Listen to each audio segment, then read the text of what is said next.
Hey y'all, it's your girl Tashondarenae, and I'm back with another video. In today's video, I'm sharing a recipe for cheddar jalapeno cornbread. So if you would like to see how I do it, please stay tuned. So this recipe does have quite a few ingredients, but it is still really easy to make. So the first thing you want to do is, to a large mixing bowl, you're going to add your dry ingredients, starting with 1 cup of all-purpose flour and 1 cup of yellow cornmeal. Once you have that added to the bowl, you're just going to whisk it together.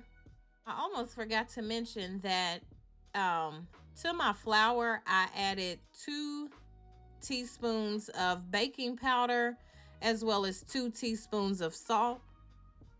To that, you're going to add 1/2 cup of granulated sugar. And if that's too much sugar for you, you can take it down to 1/3 cup of sugar.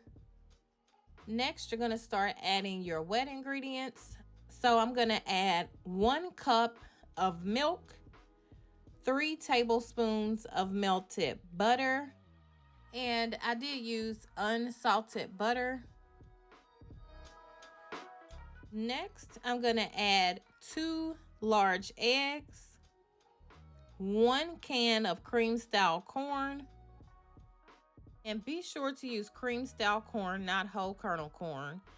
Then you're going to add 1/4 cup of sour cream. The mixture of the cream style corn and the sour cream is going to make your cornbread super moist.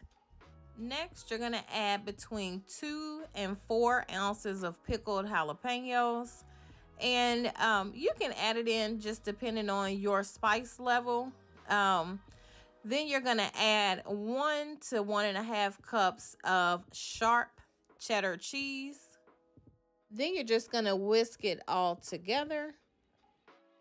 If you want to use fresh peppers instead of the canned peppers, you can definitely do so. You can just dice up about 2 large peppers and put it in. But the pickled peppers definitely give the cornbread a different flavor that I much prefer.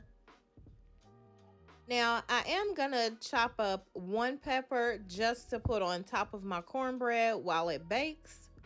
And I'm going to be leaving the seeds in. I'm not getting rid of any of that. I do like the heat from the jalapeno peppers, so I will be leaving the seeds in. You can take them out if you prefer not eating the seeds.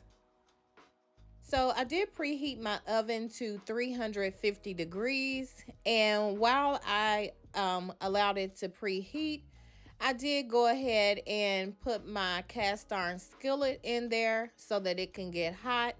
And now I'm going to add 1 stick of butter and then add it back into the oven to allow the butter to melt.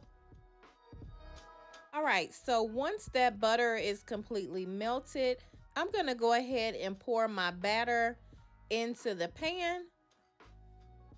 And this is an 8-inch cast iron skillet. I do recommend you using either an 8 or a 9-inch skillet. And now I'm just going to go ahead and place my peppers on top and then add it to the oven. Be sure to use gloves anytime you're touching the peppers, because that can be a disaster if you so happen to touch your eyes or anything like that. So this is what the cornbread looks like once it comes out of the oven. I baked the cornbread for about 35 minutes on 350 degrees. Now, your time may vary just depending on your oven. This cornbread is really moist, so just stick a toothpick in it to see if it comes out clean, and that's how you'll know when it's done. The consistency is kind of like corn pudding, so just remember that. But yeah, this is it. This cornbread is simply delicious, and I love to eat it with different soups and chili. If you're looking for a list of the ingredients and measurements, be sure to check out the description box below. I'll be sure to have it listed down there.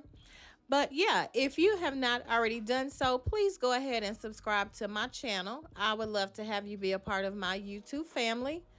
And I want to say a special thanks to all of my subscribers. We did just hit a milestone 10,000 subscribers. I thank you all so much for your continued support.